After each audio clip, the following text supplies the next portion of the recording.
Chris Law, thank you for joining today. Excited to have this, short, jam-packed webinar with you about the financial benefits of a patient portal. You've got a ton of experience in this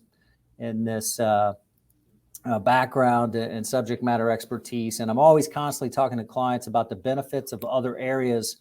And it's amazing to have an expert like you, Senior Director of Revenue Cycle Management, but more importantly, a long history in this space. So it's not something you picked up overnight. It's something you've been working on a long time, and excited to share financial benefits of a patient portal and talk through that today with you. So again, thanks for joining, and would love for you to just, kind of tell us a little bit about yourself and what you're up to now. Okay, Ryan, yeah, thanks for having me. I'm very flattered that you would call me an expert. I think, especially with this portal project that I've been working on and refining and developing portals, I'm probably more an expert in trial and error. I'll take that compliment. That's key. Test and learn. Absolutely. It is key indeed. Absolutely. But yeah, thanks again for having me. And just so I can give your listening and viewing audience a little bit of background on me, a lot of the portal development that we did, a lot of things we experimented with were predominantly from my years at Children's Hospital, where back in the early millennium, we had a very rudimentary portal. It really just didn't do a whole lot. It was just very basic, primitive in some ways. And the pressure was on from not only my team, but also from administration, that we wanted to build out a much better product that would be user-friendly, all the right buzzwords and everything with both our patients and parents. I'm lucky enough that I'm getting to revisit some of that portal build now at my more recent assignment here at Mayfield, where we've got some good things going on, but we have to take it up a notch. So I get to go back and hopefully not have to reinvent the wheel on this. But when you look at my resume and experience over there, that is probably what should jump out, that most of that happened in the almost 20 years I was back at Children's. So that's where I cut my teeth. Nothing earth-shaking or moving on education, typical BA and an MBA on there. No PhD to be found. Oh, I love it though. I love that, it's real world application, and the beautiful thing about it, like we've talked about is, the consumer friendly aspect of it, right? So the why, I'm excited to talk to you because of the why. The why is a consumer friendly patient portal, so important, and why does it make such a difference in a practice, whether it's children's or currently at your current practice? Yeah, I think, and the why becomes more heavy that when you either don't have a portal at all, or you've got a very primitive one. I hate to sound kind of cliched on it, but once you start building it out, expanding it, and building it around your processes and practices, you start asking, how could I have never had an expanded portal to begin with? So the why becomes, increasingly, more predominant. Then I think it's a great question to ask. You almost have to ask it from a why not once you start getting into it. For us, and I'm glad you've got those 3 bullet points that are on there that are very important, that most of this started with, customer experience and reducing costs. Yeah.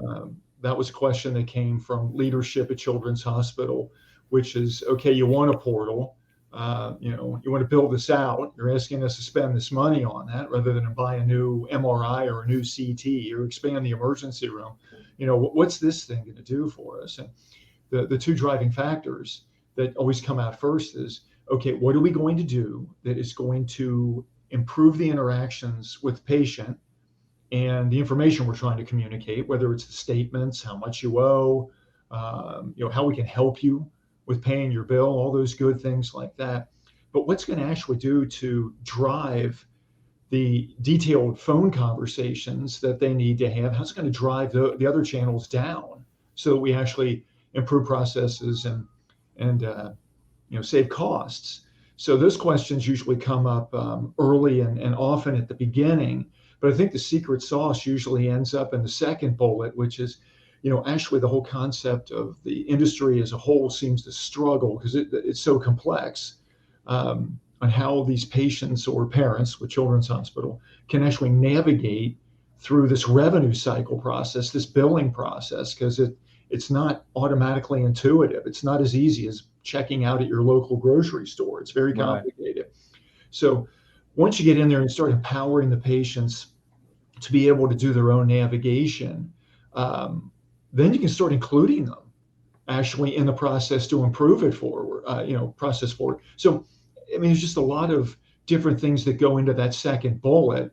Ryan, you and I could do a whole presentation on that by itself, talking about, every practice, every hospital is different on how they get there, but, they have to get there. They have to get there. I think you'll find that your patients, if they haven't vocalized it, they're going to vocalize it by the volume in your other channels.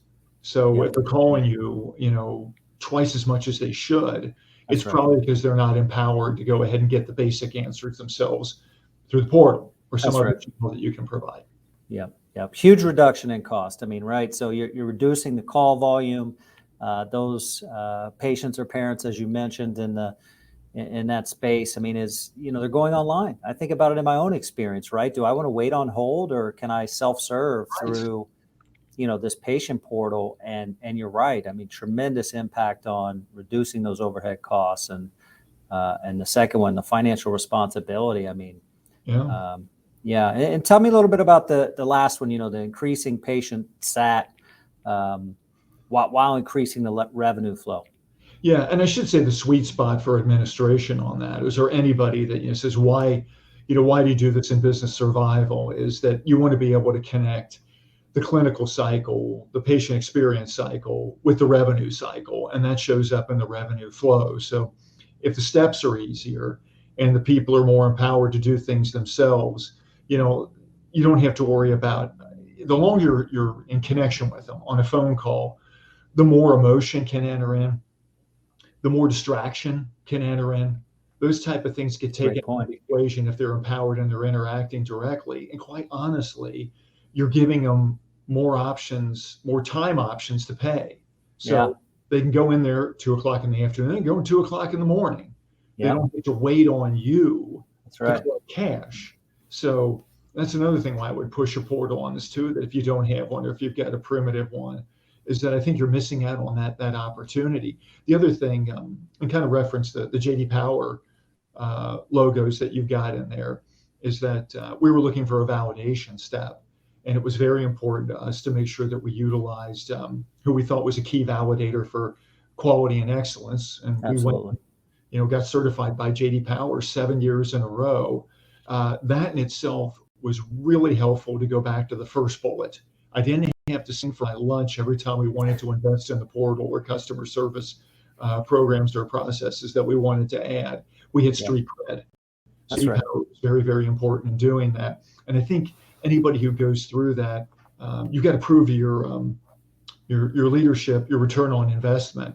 And while we had good patient sat scores coming in and everything, I think the crowning moment was getting a good validation step like JD Power. So I'm happy you kind of snuck that in there with this JD Power Awards, but it's more than just winning the award and having the ego, for the moment. It really is how do you leverage using something like that to get what you want in the future.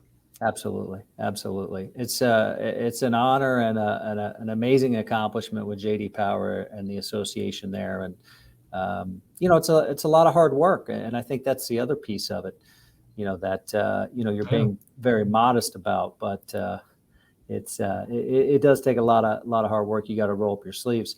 The empowering the patient component. And your success at Cincinnati Children's Hospital, again, you had a team of people helping you, and you're orchestrating this, and you've got your vision like we talked about, and the benefits of it. But share a little bit more about empowering the patient, and then I'd love to hear share with us about the benefits and the results that you saw at Children's Hospital.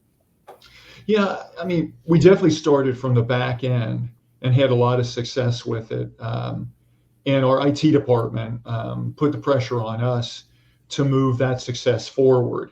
not all hospitals and practices move in that direction. It's just we were kind of ahead of the industry at the time in pushing and developing our portal. We had a very good vendor who was actually helping us, go outside the box to create solutions Sure. in that regard. So we were ahead of Epic on my chart. We were already 4 or 5 years ahead. So oddly enough, when our T department came a knocking to figure out ways to build out, most of the contacts, most of the volume numbers to prove where the volume was channeling was coming through the billing portal. So they wanted to start there and try to incorporate that in there, if anything, just purely to get their numbers up. Yeah. So they came to us and said, hey, how can we get, because we're an Epic shop over at Children's, they came to us and said, basically, what do we need to do to start putting where your success and where you've done the improvements on there? How can we get that into my chart? It was a little bit of a struggle because we had moved kind of with lightning success, that we were still beyond my chart at that time with our functionality. So it was kind of tough pushing back on IT, going, you guys got to catch up with us a little bit. We don't want to surrender certain things. And those things that we were talking about surrendering were around empowerment, the ability for the patient to be able to get in there and do certain things, be able to find certain things. And eventually my chart caught up, happy ending on all that stuff. But, Sure. But the idea behind it is that we were in that period of time before my chart came up, we were actually including the patient, or excuse me, the patient's family in the development of the portal. So Experian was great, as our portal developer. They actually said, we're going to fly in, we're going to actually help you run your focus group. I'm going to be sitting here, our client rep was sitting there on one side of a PC. His programmer in Seattle was sitting back on the other side of the PC. We had about 10 families in there with all these ideas on how to improve the portal, and we made the changes real time in front of them. That's great. It was amazing. Yeah. And I think other people have probably done that since then. I mean, I'm going back about 10 years on this now. Yep. But the idea behind it was that the concept, while it wasn't novel, sometimes in healthcare, because of how we drag our feet on things, it was novel for healthcare at the time. Yep. So we pulled the families in. And I remember this couple, we actually had a husband-wife couple in there. We had the demographic going over here. We had a 19-year-old Sure. husband and wife. We had a physician who was actually an emergency room doc at Children's, who also was a mom. Yeah. She showed up. So we had the whole thing, different, economic demographics. But I still remember that couple. They looked at each other and said, well, that was nice. Then when are we going to see the changes? And Paul looked straight at him and said, log off, log back on. Everything you just told us is in there right now. And while JD Power was a great validator for us to get things pushed through with our leadership, the buy-in from the families, it was like light bulbs were going off on this stuff, that they felt like they had a voice in the product that they were going to. I mean, we don't use the product. We just administrate the product. It benefits us in certain ways, but we're not really the users. So to have your customers actually involved in that was, went a long way. And it went a long way because they were really voicing navigation and how you can put me in charge of my navigation, which is empowerment. Absolutely. So we Absolutely. put the lead on that almost in everything we did moving forward. Sorry to say that, Epic does things that are just amazing for its interoperability inside the system, but we weren't able to employ quite the strategies that we did with our customer engagement once we got deeper into Epic, because we just got to call it what it is. Epic is a huge system. It doesn't give you the flexibility to pivot quickly like that. Right. Having said that, I think Cincinnati Children's did a great job in developing that MyChart portal out as best they could and continue to develop out really well. That while we had those shortcomings, that I think all that tech was advanced outside of Epic, I think Epic caught up, and they should. Epic should catch up. So I think that had a happy ending over there. Hopefully happy ending across the industry. Yeah. And you had it's a great example, of taking real-time feedback from your users who are going to be using it, similar to, how we roll things out here at Satisfied Patient, but in terms of the software process. But, a lot of places don't do that. A lot of them don't. They roll it out because they think that's the best user experience, with very limited use cases. And then next thing you know, their patient satisfaction surveys come back, and they have low marks because it's hard to use or hard to navigate. Back to your earlier points. And, one of that bullet on there, increase patient satisfaction scores by 66%. Tell me about, some of these results. I mean, these are incredible. Yeah, that was actually a pretty quick improvement that happened.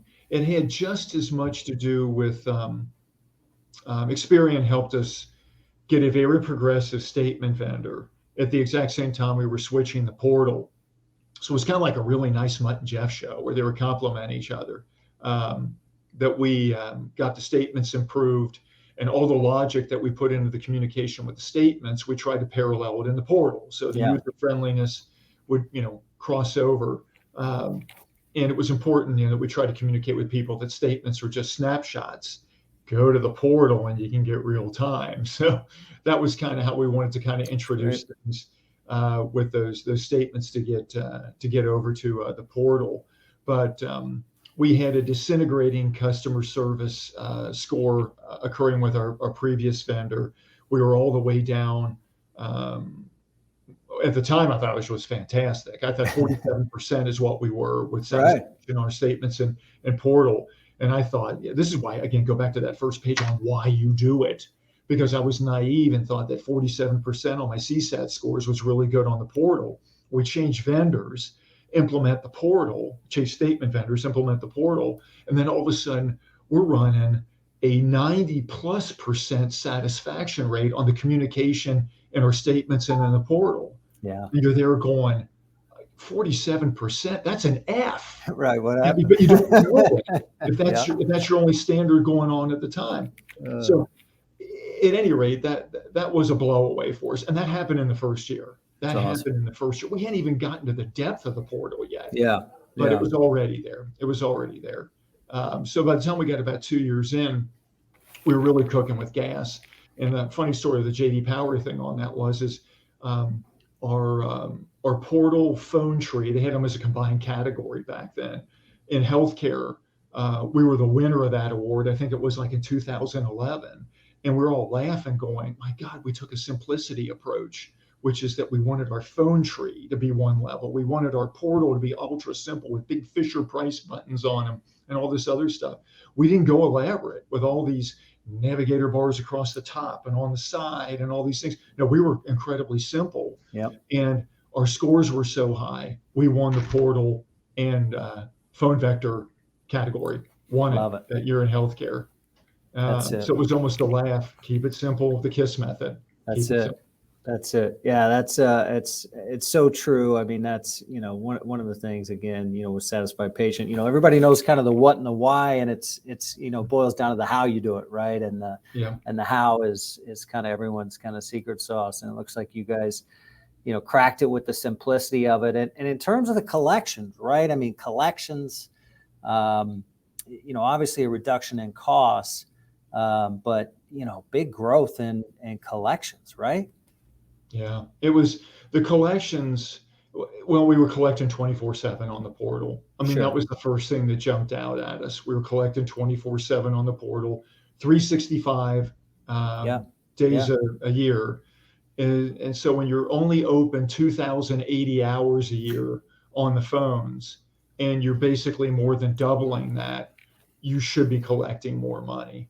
Yeah. So what it did is it took our phone call volume down from we don't have a huge center. We take about 150,000 phone calls at that time a year, but we knocked it down to 110,000 phone calls a year. We took 40,000 phone calls out of our volume, and we upped our collections by 10 to 15% because we were open 24/7. Oh, that's awesome. That's awesome. Yeah, these are amazing results. And the adoption piece, tell me a little about, at the end here, the adoption. I mean, increasing the online adoption from 900 to more than 35,000 consumers. Yeah. The story on that is the pivotal. Those were the difference between 12 months of go live, of 1 month of shutting down the previous portal, and 11 months after going with the go live with the new portal and the new statements. But we basically were at a high mark of 9,000 to 10,000 enrollees in our previous portal.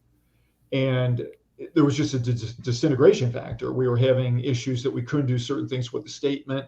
The connectivity in the portal between our professional billing and the hospital billing was having issues. And our subscribership in the portal nosedive all the way down to 900 before we switched portal vendors. 11 months later, enrollment was up at 35,000. So not only did it just blow away where we were in the 12 months, it also almost tripled the enrollment that we had with the previous. It did triple. It almost quadrupled what we had with the previous vendor. That's awesome.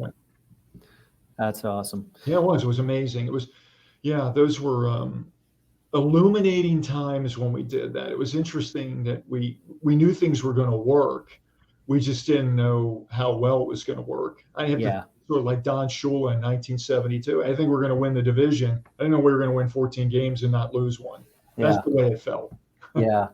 Wow.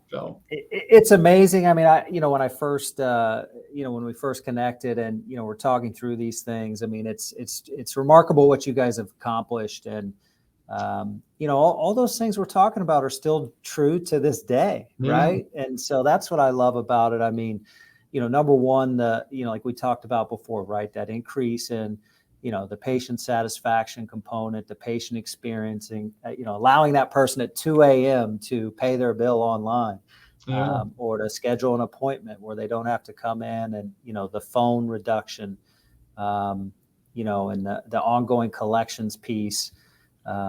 It's the right thing to do. You've got an amazing case study, Chris Law. I can't thank you enough. I know our satisfied patient clients are going to love to hear this from you. So again, thank you so much, Chris Law. Appreciate you, your time today. So, thank you again. Oh, Ryan, it was an absolute pleasure. And if we ever want to do something more expanded on this, if your customers or clients have any more interest, be happy to work with you again on this, get even more information out to them. Thanks again. Sounds great. Thanks, Chris.